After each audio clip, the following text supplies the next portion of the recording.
তাআলা আমাদেরকে কত নিয়ামত দিয়েছেন, নিয়ামত দিয়ে ভরপুর করে দিয়েছেন। এই সমস্ত নিয়ামতের মালিক কে? আল্লাহ তাআলা। যেদিকে তাকায় নিয়ামতে চোখ জড়িয়ে আসে। আল্লাহ তাআলা আমাদেরকে এত নিয়ামত দিয়ে ভরপুর করে এই জমিনে যাতে আমরা বসবাস করতে পারি শান্তিপূর্ণ ভাবে, আমাদের কোনো সমস্যা না হয়, এই জন্য তিনি আমাদেরকে এত নিয়ামত দিয়ে ভরপুর করে দিয়েছেন। এই সমস্ত মাখলুকাত, সমস্ত কিছুই এই ইনসানের জন্য, মানুষের জন্য প্রয়োজনে আল্লাহ সৃষ্টি করেছেন। আর এই ইনসান, যে ইনসানদেরকে একমাত্র আল্লাহ সৃষ্টি করেছেন তার আনুগত্য ইবাদতের জন্য। এই জন্য চমৎকার করে কবি বলছেন, যেদিকে তাকাই মন ভরে যায়, তোমারই হুকুম মানে সবাই, সবই তো চলছে আল্লাহরই হুকুমে, সবই তো চলছে আল্লাহরই হুকুমে, চাঁদ সূরজ পাহাড় নদী, তুমি রহমান তুমি মেহেরবান, প্রশংসা শুধু তোমারই। যিনি এত নিয়ামত দিয়েছেন, এই জন্য প্রশংসা করতে হবে কার? আল্লাহর প্রশংসা করতে হবে। আল্লাহর প্রশংসা করে শেষ করা যাবে? কোনোদিন শেষ করা যাবে না। আল্লাহ তাআলা বলছেন আর রহমান, তিনি রহমান, তিনি দয়াবান, তিনি মেহেরবান। আল্লামাল কোরআন, যিনি কোরআনের মতো এই সম্পদ নিয়ামত আমাদেরকে করেছেন দান। সুবহানাল্লাহ। আর রহমান, তিনি রহমান, তিনি দয়াবান, তিনি মেহেরবান। তিনি কোরআনের মতো নিয়ামত, এই পৃথিবীতে যত নিয়ামত আল্লাহ দিয়েছেন তার মধ্যে শ্রেষ্ঠ নিয়ামত হলো কোরআনে কারীম। আল্লামাল কোরআন খলাকাল ইনসান, আল্লাহ বলেন আমি তোমাদেরকে সৃষ্টি করেছি, আমি মানুষ সৃষ্টি করেছি, ইনসান সৃষ্টি করেছি। শুধুমাত্র তাদেরকে সৃষ্টি করেই ছেড়ে দেই নাই, ক্ষান্ত হই নাই, এখানে সমাপ্ত করি নাই। আল্লাহ বলেন আল্লামাহুল বায়ান। সুবহানাল্লাহ। আমি কি করেছি? আমি মানুষ সৃষ্টি করে আমি সমাপ্ত করিনি।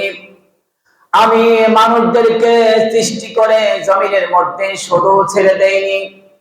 আমি তোমাদের এমন রব, এমন স্রষ্টা, এমন মালিক, তোমাদেরকে আমি সৃষ্টি করার পরে আল্লামাহুল বায়ান, তোমাদের মনের ভাব, মনের আশা আকাঙ্ক্ষা, দুঃখ বেদনা প্রকাশ করার জন্য আমি আল্লাহ তোমাদেরকে বর্ণনা শিখিয়েছি। সুবহানাল্লাহ। ভাষা শিখিয়ে দিয়েছি, তোমাদেরকে আমি বর্ণনা শিখিয়েছি, ভাষা শিখিয়ে দিয়েছি। দেখেন মানুষ যেভাবে মনের ভাব ব্যক্ত করতে পারে, মনের কথাগুলো প্রকাশ করতে পারে একজন আরেকজনের কাছে, এইভাবে পৃথিবীতে অন্য কোন জাতি পারে নাকি? পারে? অন্য কোন মাখলুকাত পারে না। গরু, ছাগল, মহিষ, ভেড়া, বকরি যা আছে তাদের মনের ভাব এভাবে প্রকাশ করতে পারে না। মানুষ যদি একটু দুঃখ বেদনা হয়, বন্ধুর কাছে দুঃখের কথা, বেদনার কথা বলতে থাকে, দোস্তর আমি বড় বিপদে আছি, আমি বড় সমস্যার মধ্যে আছি, এই যে মনের ভাব ব্যক্ত করতে পারে, প্রকাশ করতে পারে, এটা দান করেছেন কে? আল্লাহ। নিয়ামত কোন দিকে আপনি তাকাবেন? আল্লাহ তাআলা এই জন্য বলছেন কোরআনে কারীমের সূরা ইউনূসের 58 নম্বর আয়াতে কারিমার মধ্যে, قل بفضل الله وبرحمته فبذلك فليفرحوا هو خير مما يجمعون। ও নবী আপনি বলুন, ও নবী আপনি বলুন, এই জিনিসটা যে তিনি পাঠিয়েছেন, জিনিসটা যে তিনি পাঠিয়েছেন, অর্থাৎ আল্লাহ তাআলা কোরআনে কারীম পাঠিয়েছেন, এটা তার বড় অনুগ্রহ, এটা মেহেরবানি, এটা নিয়ামত। কুল বিফাদলিল্লাহি ওয়া বিরহমাতিহি ফাবিযালিকা ফালইফরাহু ওয়া খায়রুম মিম্মা ইয়াজমাউন। আর এজন্য মানুষ যেন এই কোরআন পেয়ে আনন্দ করে, এটাই কোরআন পেয়ে আনন্দ করে। কেননা তাদেরকে আমি কোরআন দিয়েছি, এই কিতাব নাজিল করেছি, তাদেরকে আমি দান করেছি। হুয়া খায়রুম মিম্মা ইয়াজমাউন, আর তারা যা সংগ্রহ করে, তারা যা শিখে গ্রহণ করে, তার চাইতে কোরআন বড় শ্রেষ্ঠ। সুবহানাল্লাহ। পৃথিবীতে আপনি যা অর্জন করবেন, যা শিখবেন, জমায়েত করবেন, পৃথিবীতে যত সম্পদ আছে, যা কিছু শিক্ষা দীক্ষা, যা কিছু জ্ঞান বিজ্ঞান বলেন, তার চাইতে সর্বশ্রেষ্ঠ হচ্ছে কোরআনে কারীম। কথা বলেন ঠিক কিনা? আমার বন্ধুগণ, এজন্য আমাদেরকে আল্লাহ কোরআন দিয়েছেন, এর চাইতে বড় নিয়ামত তার আমাদের কাছে নেই। কথা বলেন ঠিক কিনা? হযরত ঈসা আলাইহিস সালাতু ওয়াস সালামকে দুনিয়া থেকে আল্লাহ উঠিয়ে নেওয়ার পরে এই যে বিশ্ব নবী সাল্লাল্লাহু আলাইহি ওয়াসাল্লাম দুনিয়াতে আগমন করেছেন, তার আগ মুহূর্ত পর্যন্ত যে যুগ ছিল অন্ধকার বর্বরতার যুগ, যদি আল্লাহ আমাদেরকে এই কোরআন না দিতেন তাহলে আমরা কোনোদিন আলোর পথ কোনোদিন দেখতে পেতাম না। কোনোদিন সম্ভব ছিল না। সে অন্ধকারের মধ্যে পড়ে থাকতাম, জাহালাতের মধ্যে বর্বরতার মধ্যে পড়ে থাকতাম। আলোর মুখ, ভালো মন্দ কি জিনিস এটা কখনো বুঝতাম না। আল্লাহ এই জন্য বলছে তোমাদেরকে কোরআন দান করেছি। আল্লাহ যেটা কত বড় নিয়ামত অনুগ্রহ করেছেন, এটা ভাষায় প্রকাশ করা যাবে না। এজন্য আল্লাহ বললেন তোমরা কোরআন পেয়ে আনন্দ করো। মানুষ দুনিয়াতে আনন্দ করে কি করে না? মানুষ আনন্দ করে, অনুষ্ঠানাদি করে, আনন্দ করে, কেউ ক্ষমতা পেয়ে, কেউ টাকা পেয়ে করে কি করে না? কিন্তু আল্লাহ বলেন তোমরা কোরআন পেয়ে আনন্দ করো। আনন্দ মানে আজকে নতুন একটি তাফসীরের নাম আমি বলছি, সেখান থেকে ব্যাখ্যা দিচ্ছি তাফসীরে সাইদি। এটা নতুন শুনেছেন? তাফসীরে সাইদি এটা মার্কেটে চলে এসেছে। আল্লামা দেলোয়ার হোসেন সাইদি তিনি কারাগারে দীর্ঘ 13 বছর ছিলেন। এই 13 বছরে তিনি দেখলেন আমার তো সুখে দুঃখে যেভাবেই হোক আমার সময়টা কাটবে না। তিনি ওখানে বসে বসে কোরআনে কারিমে 30 পারা কোরআনে কারিমে তাফসীর তিনি বর্ণনা করে এই জাতির জন্য রেখে দিয়েছেন। সুবহানাল্লাহ বলবেন না? আহারি তাফসীরের পরশুদিন রাত্রিতে তাফসীর নিয়ে বসেছিলাম, ছোট্ট একখানা আয়াতের ব্যাখ্যা আমি দেখতেছিলাম। আমার 2 ঘন্টার উপরে চলে গেলে ছোট্ট একটি আয়াতের ব্যাখ্যা দেখতে দেখতে আমি ক্লান্ত হয়ে গেলাম। এত বড় ব্যাখ্যা দিয়েছেন তিনি, এত তথ্যভিত্তিক কথা তিনি বলেছেন যে বিগত সময়ে অন্য কোনো তাফসীরের জগতে আমি কখনো পাই নাই। আমি অনেক তাফসীর পড়েছি, তাফসীর ইবনে কাসির, তাফসীর বাইজাবি, তাফসীর বাইহাকি, মারিফুল কোরআন ফি জিলালিল কোরআন, এরকম বহু তাফসীর দেখেছি। কিন্তু তাফসীরে সাইদি আল্লামা রাহিমাহুল্লাহ সাইদি তিনি যে লিখেছেন, এত চমৎকার লেখা কোন তাফসীরের মধ্যে দেখি নাই। সে তাফসীর থেকে আজকে ব্যাখ্যা দিয়ে বলছি। আমার বন্ধুগণ, তাফসীরে সাইদির মধ্যে ব্যাখ্যা এসেছে তোমরা কোরআন পেয়ে এবং তোমরা আনন্দিত হবে। আনন্দ মানে ঢোল তবলা বাজিয়ে বাদ্যযন্ত্র বাজিয়ে আনন্দ এরকম নয়। আনন্দ মানে তোমার মধ্যে ঈমান রয়েছে, এই কোরআন যে তুমি পেয়েছ তার তুমি কি পরিচয় দিবি, কি আনন্দ করবে? তোমার ঈমানের তুমি তৃপ্তি স্বাদ মিটাবে, ঈমানকে তুমি পরিতৃপ্ত হবে, ঈমান তোমার শান্তি হবে, ঈমানের খোরাক তুমি তৈরি করবে কোরআন থেকে, এটাই তোমার জন্য আনন্দ। সুবহানাল্লাহ। আমার ভাইয়েরা, আপনি পৃথিবীতে যত গ্রন্থ, যত বই পুস্তক রয়েছে, যা কিছু রয়েছে, আপনি যদি পড়েন লাইন বাই লাইন, যত পড়াশোনাই করেন না কেন, কিন্তু কখনো মনের মধ্যে আনন্দ তৃপ্তি আসে না। আসে? কিন্তু এই কোরআনে কারীম এমন একটি কিতাব, এমন একটি গ্রন্থ আল্লাহ দিয়েছেন আমাদেরকে। এই কিতাব যত পড়বেন, যত পাঠ করবেন, যত তেলাওয়াত করবেন, তত আনন্দ মজা লাগে। সুবহানাল্লাহ। আমার ভাইয়েরা, আমরা সূরা ফাতিহা পড়ি নামাজের মধ্যে। আপনি যত আলেমের পিছনে নামাজ পড়বেন, যত ইমামের পিছনে নামাজ পড়বেন, এক একজনের সুর কণ্ঠ এক এক রকম, আছে না নাই? এই যে রঙের শেষ নাই, ঢঙেরও শেষ নাই, চেহারার শেষ নাই, কণ্ঠেরও শেষ নাই। এই যে কণ্ঠ এই দান করেছেন, এটা আল্লাহর নিয়ামত। এই যে এত কিছু দান করেছেন, পৃথিবীতে কোটি কোটি মানুষ, একজন মানুষের সাথে আরেকজন মানুষের চেহারার কোনো মিল নাই। এই নিয়ামত বলেন কার? এটা আল্লাহর নিদর্শন, এটা আল্লাহর নিয়ামত।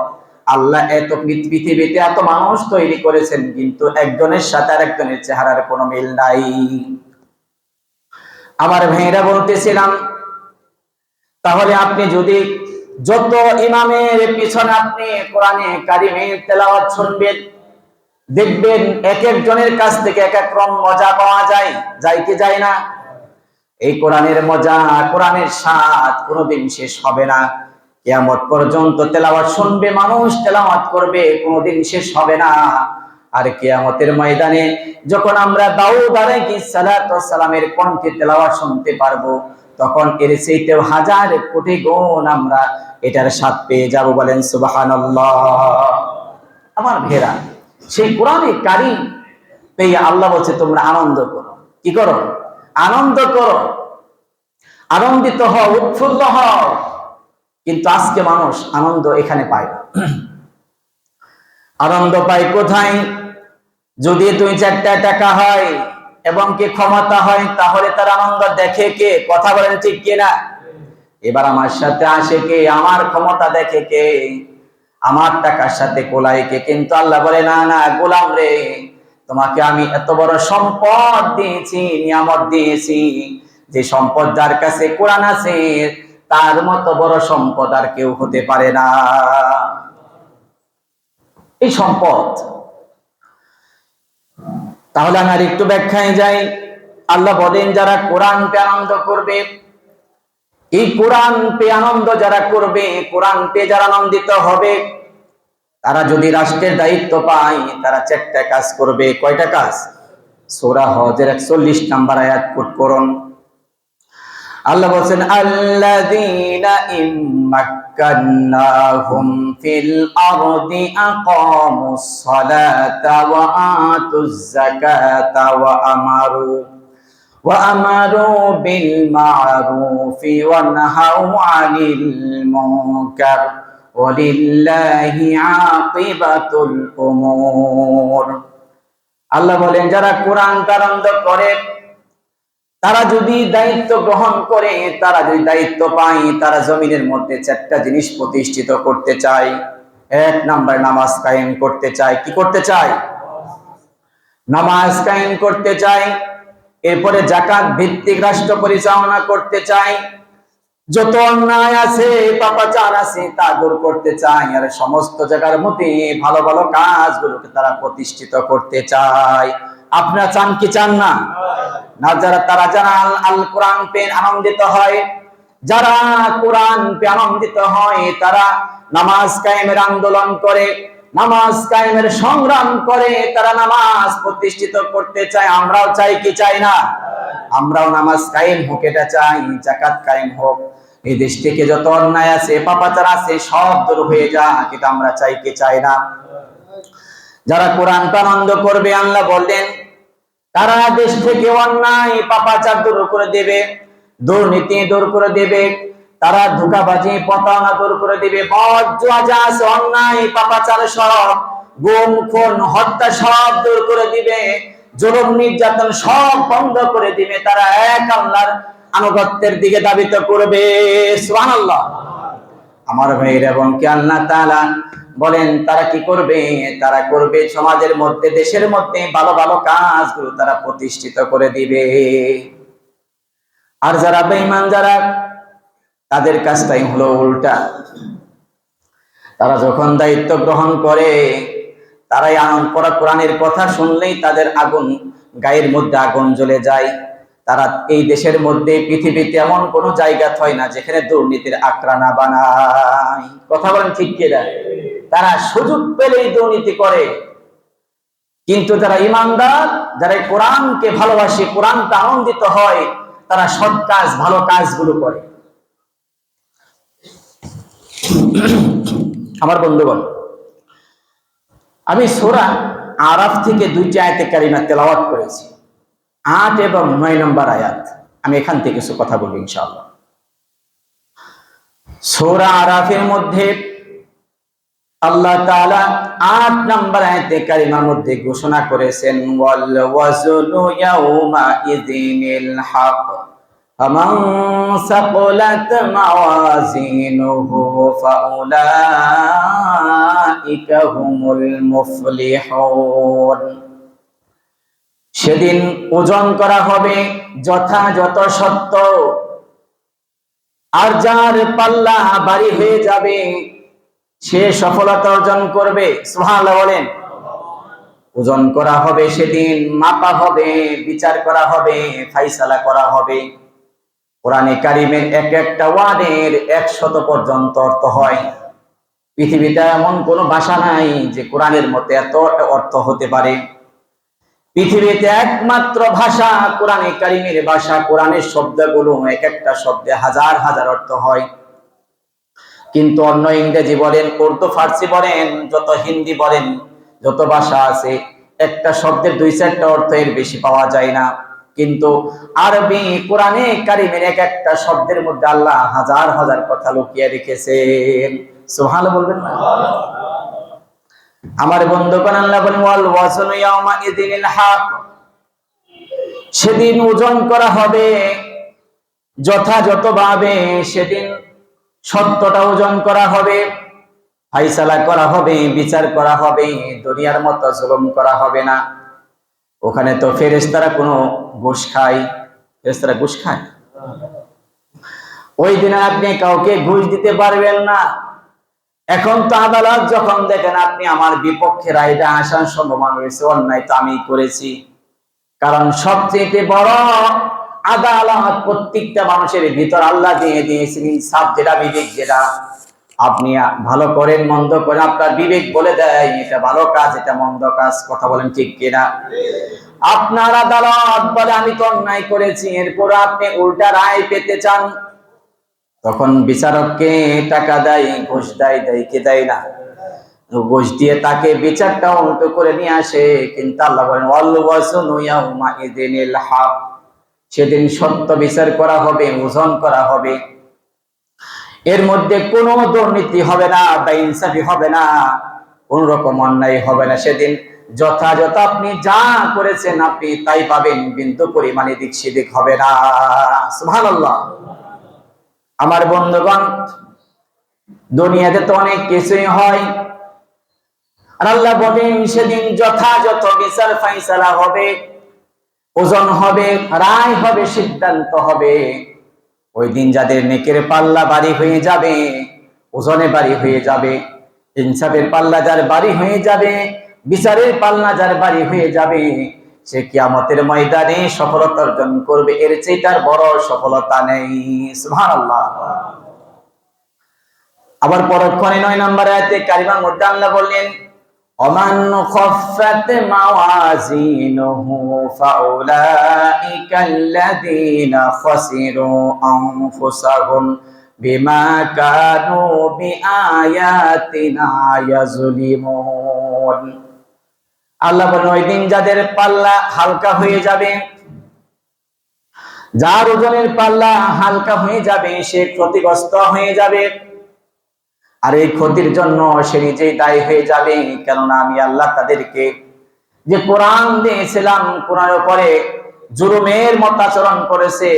এই কোরআন তারা মানে নাই, অনুসরণ করে নাই, কোরআনকে তারা ফলো করে নাই, কোরআনকে অবহেলা করেছে, কোরআনকে তারা তোয়াক্কা করে নাই, এটাকে তারা ভ্রুক্ষেপ করে নাই, তারা কোরআনের কোনো ধারে কাছে যায় নাই, কোরআনকে পরোয়া করে নাই, তারা দূরে রেখে দিয়েছে। আজকে এই জন্য তারা নিজেরাই দায়ী, তারা যে ক্ষতিগ্রস্ত হয়েছে এর জন্য অন্য কেউ দায়ী নয়। ওই দিন মানুষ বড় বিপদের মধ্যে পড়ে যাবে। কেমন বিপদ তার একটু বর্ণনা আপনাদেরকে দিচ্ছি। আমার বন্ধুগণ, যখন বিচার কার্য ফাইসালা হয়ে যাবে, দেখা যাবে একটা বান্দা মাত্র 2টা নেকি তার কম পড়েছে। 2টা নেকি হলে সে জান্নাতি হতে পারে, না হয় 2টা নেকির জন্য জাহান্নামে যেতে হয়। বান্দা চিন্তা করবে আমি দুনিয়াতে আমার জীবন সঙ্গিনী ছিল, 60 বছর 70 বছর তার সাথে জীবন কাটিয়েছি, একই বিছানায় ঘুমিয়েছি, আমাকে কত সেবা যত্ন করেছে। আজকে তার কাছে গেলে 2টা নেকি তো অবশ্যই পাবো। আমাকে আর না অস্বীকার করবে না। তিনি চলে যাবে। ও জরিনার মা, আমার মাত্র 2টা নেকি কম পড়েছে, যে 2টা নেকি আমাকে দাও, আমি জান্নাতি হয়ে যাই, না হলে আমার তো জাহান্নাম ছাড়া উপায় থাকে না। ওই দিন বলবে